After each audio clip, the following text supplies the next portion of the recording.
Amigos de Pensamiento Nacional, les habla Axel Juárez. Estamos en la primera emisión, en la primera entrega de esta columna, de este comentario político que iremos haciendo semana con semana, o bien, si el calor de la política lo obliga, que han estado muy movidas las cosas en estas semanas, pues iremos haciendo más columnas si los acontecimientos lo exigen o su importancia meritan algún comentario. Estamos en esta primera emisión de esta columna de la Nacional Revolucionaria, en la que glosaremos el tema de Lozoya y la reforma energética. Ha sido visto por todos en estas semanas el acontecimiento muy particular y muy importante de la detención de Emilio Lozoya Austin, que se encontraba prófugo de alguna manera, y que bueno, se entregó él mismo a la Fiscalía General de la República en este esquema jurídico de régimen de oportunidad, en donde si coopera o da información valiosa a las autoridades en torno a las pesquisas o a los delitos que se buscan, pues puede tener las gracias de la ley, vamos a decirlo así, la venia de la ley. Yo lo que quisiera en esta ocasión particularmente glosar es que la detención de Lozoya en sí es poco importante. ¿A qué me refiero? En los medios de comunicación comunes, ese es un espacio peculiar porque nuestra perspectiva es diferente a la predominante. En los noticieros, en los comentaristas editoriales de la televisión, en los diarios, en la radio, etcétera, todo el mundo está con la detención de Lozoya y la cuestión de la corrupción. Yo quisiera, mis amigos, aquí subrayar algo más importante todavía que la detención de Lozoya, porque en la política y en su análisis nada es fácil. Yo plantearía esta pregunta: ¿qué es lo realmente trascendente? ¿Qué es lo realmente importante de la detención de Emilio Lozoya y de todo el movimiento que se ha dado? Porque ya saben ustedes, salió el nombre de Videgaray, de Peña Nieto y de los funcionarios inmersos en el grupo de poder del sexenio pasado, con actos y actos de corrupción y millones de pesos y fraudes en los contratos, etc. Si bien eso es de cierta relevancia, yo diría que no es lo esencial. Que lo esencial aquí es lo siguiente: la ligación que hay que establecer entre Emilio Lozoya y la reforma energética. En esto está el verdadero objetivo. Yo creo, y esto lo planteo así, que poco importa si Lozoya está en la cárcel. Y es más, yo les diría que poco importa si Peña Nieto está en la cárcel. Y ustedes dirán, bueno, ese tipo está loco, ¿por qué dice esto? No. Yo insisto, la política es mucho más compleja y no hay que dejarse llevar por las apariencias, porque la ligación entre Emilio Lozoya y la reforma energética es lo que subyace de fondo. Si bien López Obrador, hay cosas que nos agradan y otras cosas que no nos agradan de él, esta no es un espacio de Morena o propiamente a favor de Andrés Manuel, no, es un espacio crítico desde una perspectiva nacionalista, que se aparta de las posiciones que actualmente existen mayoritariamente. Yo diría esto: hay cosas positivas, hay cosas que nos gustaría que fueran de otra manera o que ni siquiera se hicieran, pero hay que reconocer algo: que la política de López Obrador en materia energética ha tendido a recuperar los recursos energéticos de la nación para el control del Estado y para que estén bajo jurisdicción nacional. En ese sentido, aquí reside lo verdaderamente importante: la cuestión de que en la política energética de López Obrador un eje central es que los recursos energéticos vuelvan al dominio de la nación, estén bajo el control de la nación y por tanto del Estado nacional. Y esa es una tesis y un principio político que todos los nacionalistas mexicanos deben de asumir como un dogma inclaudicable, a mí me parece, en función de las necesidades políticas que tiene México, que es el de la propiedad nacional bajo control estatal, bajo el control del Estado nacional, de los recursos energéticos de México, es decir, del gas, de la industria eléctrica, del petróleo y por tanto de la industria petrolífera, con toda la importancia que tiene en sus derivados que provienen del petróleo. En este sentido, si comprendemos que este ha sido el eje articulador de la política energética de López Obrador y establecemos la otra línea de acontecimientos, que es la relación entre Emilio Lozoya y la reforma energética, nos encontramos con que lo verdaderamente importante es que la detención de Lozoya y todos los delitos y toda la información que tiene Emilio Lozoya en torno a contratos firmados ilegalmente, en torno a contratos ilícitos, en torno a acuerdos con empresas que van en detrimento del erario nacional y de la independencia de México, queden anulados. Ese es el factor central. Primer elemento que hay que ligar: la política de Andrés Manuel López Obrador, el presidente en turno, que esto hay que reconocerle. Si somos objetivos y somos verdaderamente nacionalistas, hay que reconocer esto al presidente. Aunque no nos gusten otras cosas, esto hay que reconocerse. Hay que decir que una vez establecido que esta es su política energética, la de garantizar la soberanía de la patria sobre los recursos fundamentales para la economía, y se está buscando que Lozoya cante, como se dice popularmente, y diga todos los contratos, todos los personajes, todos los acuerdos comerciales que están allí de forma irregular, pues lo importante es que se puedan cancelar esos contratos. Y nos parece que ese es el verdadero objetivo del presidente. Y en esto hay que reconocérselo, y yo diría que hasta aplaudirle. Porque ¿en qué reside entonces el objetivo central? Pues muy sencillo: en identificar los contratos, acuerdos, licitaciones, etcétera, etcétera, que se hayan firmado de forma ilegal, de forma ilícita, bajo fenómenos de la corrupción, para cancelarlos. Es decir, esta nos parece es una estrategia del presidente para identificar aquellos contratos y acuerdos comerciales que entregaron los recursos energéticos de México al extranjero, para poderlos recuperar y vuelvan al dominio de la nación. Ahora bien, el escándalo de miembros del Partido Acción Nacional, un partido de derecha liberal, traidor a México desde que se fundó, de principio a fin, desde que lo fundó Gómez Morín en 39, hasta el día de hoy, hasta el último día que tenga por existencia, se trata de un partido antinacional, de un partido antipatria y de un partido que sirve a los intereses de Estados Unidos y de una clase en particular, que es la clase minoritaria en México y la más enriquecida, a la que no le importa ni la suerte de la patria, ni la suerte de millones de mexicanos. Eso representa Acción Nacional.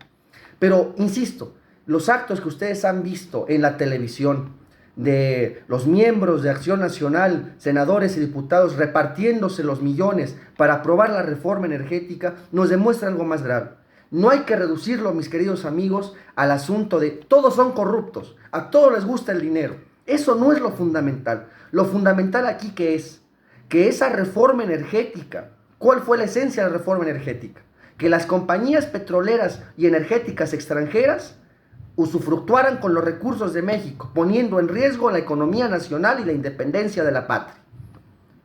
Entonces, ¿qué tiene que ver esto? Bueno, pues que esa reforma energética, impuesta desde Estados Unidos, esto que se entienda bien, y ahora lo vamos a justificar, se aprobó en México sobornando al Poder Legislativo, sobornando a miembros del PRD y de Acción Nacional.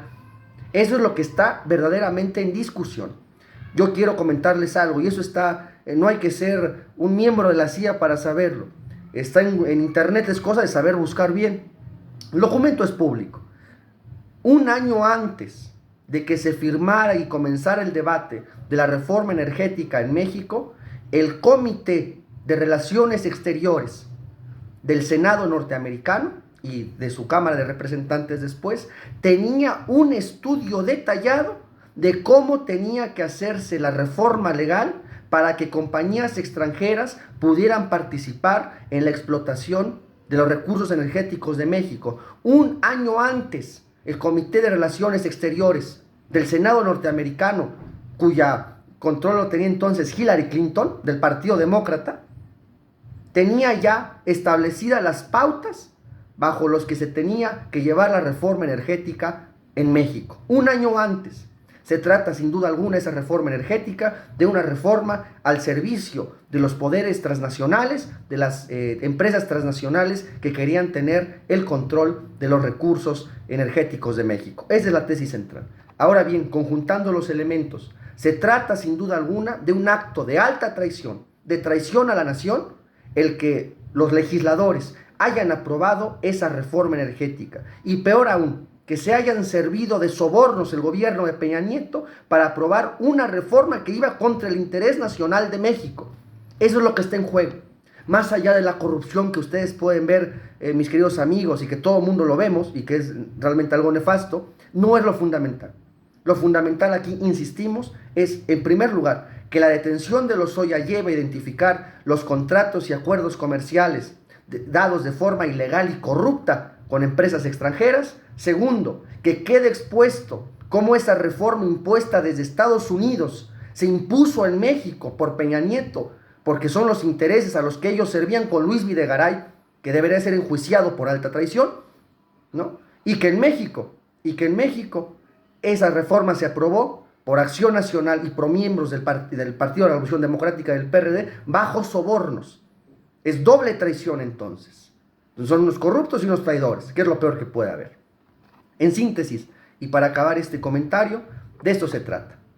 El presidente, nos parece, en este momento está decidido, y esa es la maniobra central, por la vía de las detenciones de Lozoya, de la información de los videos que han circulado, de poder desacreditar esa reforma energética antinacional y poder cancelar los contratos para que vuelvan al dominio de la nación. Nos parece una estrategia importante, porque si en función del interés de México, hoy el presidente de la República, por decreto, estableciera que quedan nacionalizadas los bienes energéticos entregados hoy al extranjero, pues eso sería un problema tremendo, causaría inestabilidad, causaría presiones del exterior, causaría presiones del interior y generaría un ambiente de inestabilidad. Y lo más importante es garantizar la estabilidad política de nuestro Estado nacional. De suerte que nos parece una estrategia inteligente, una estrategia prudente, en donde bajo el discurso de la corrupción y de la denuncia de la corrupción, lo verdaderamente fundamental es echar abajo esa reforma energética antinacional y lesiva a los intereses de la nación mexicana. Por último, yo quiero dejarles esta reflexión. En política, mis queridos amigos, no todo lo que parece es necesariamente. Porque en política, ¿qué es la política? ¿Cómo la vemos? Bueno, pues son esos fenómenos, los discursos, los noticieros, lo que vemos comúnmente en los diarios, en la prensa, en Facebook, en Twitter, bien. Pero detrás de esos fenómenos, de esas cosas, de esos acontecimientos que todos vemos, subyacen cuestiones más profundas, cuestiones y procesos políticos o históricos que necesitamos atender de manera más detallada. Ese es, digamos, el contexto esencial, lo que está detrás de esos fenómenos. Hay una esencia de la política que es la que hay que entender y es la que hay que desentrañar. Por eso las opiniones falsas, las opiniones vulgares de gente como Ciro Gómez, como Carlos Loret, no sirven de nada. Generalmente los columnistas y los periodistas son gente terriblemente ignorante que desconoce la teoría política y desconoce cualquier marco para poder comprender los fenómenos y los acontecimientos que están pasando en nuestro país. Ese es un intento, amigos míos, de poder transmitir una perspectiva diferente de la política y decirles eso. Lo que vemos en política son esos fenómenos, pero bajo esos fenómenos subyacen un contexto esencial que es lo que está detrás. Como vemos esto, realmente lo que está detrás de esto, de la cuestión de Lozoya, es algo más importante. Se trata de recuperar, de fortalecer nuestro Estado nacional y de hacer, como nunca tendremos que dejar de pugnar, una patria justa, libre y soberana. Eso es todo, y no se dejen engañar por ese discurso muy peligroso de las energías limpias. Mucho cuidado. Hay que encontrar formas superiores en que nuestra economía tenga recursos, es verdad. Pero hasta que no tengamos esas formas superiores de obtener recursos energéticos menos contaminantes y con más tecnología, tenemos que salvaguardar nuestro patrimonio nacional. Ahora resulta que las empresas preocupadas por el medio ambiente, ¿no?, quieren el petróleo y quieren aprovechar nuestros recursos y estar instalando plantas y quieren que México deje el dominio del petróleo y del gas a los extranjeros. Dicen que ya no es negocio, que ya no funciona. Bueno, yo me pregunto, ¿qué capitalista internacional foráneo, yanqui, chino, lo que sea, va a querer un negocio que ya no le rinde frutos? Qué ingenioso, ¿no? Claro que rinde frutos, es un recurso estratégico, por el petróleo se hacen guerras y aquí lo entregaron una parvada de traidores desde la época de Carlos Salinas hasta Peña Nieto, pasando por los nefastos y traidores presidentes del Partido de la Reacción Nacional, que es el PAN.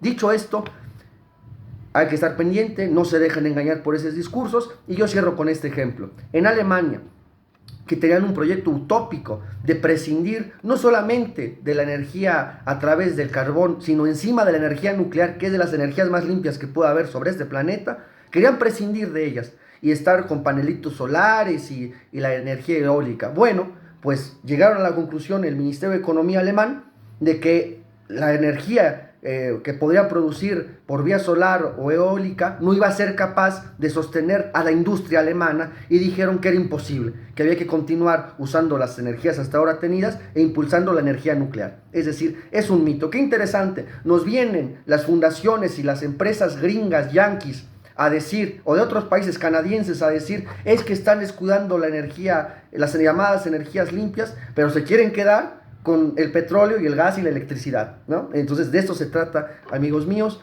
no hay que dejarse engañar y, insisto, la tesis fundamental es que los recursos energéticos de México deben estar en manos del Estado Nacional y en manos de la nación mexicana.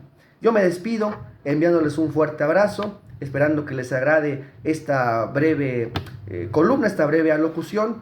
Esto fue La Nacional Revolucionaria, les habló Axel Juárez, y siempre habremos de pugnar por un México justo, libre y soberano. Hasta la próxima.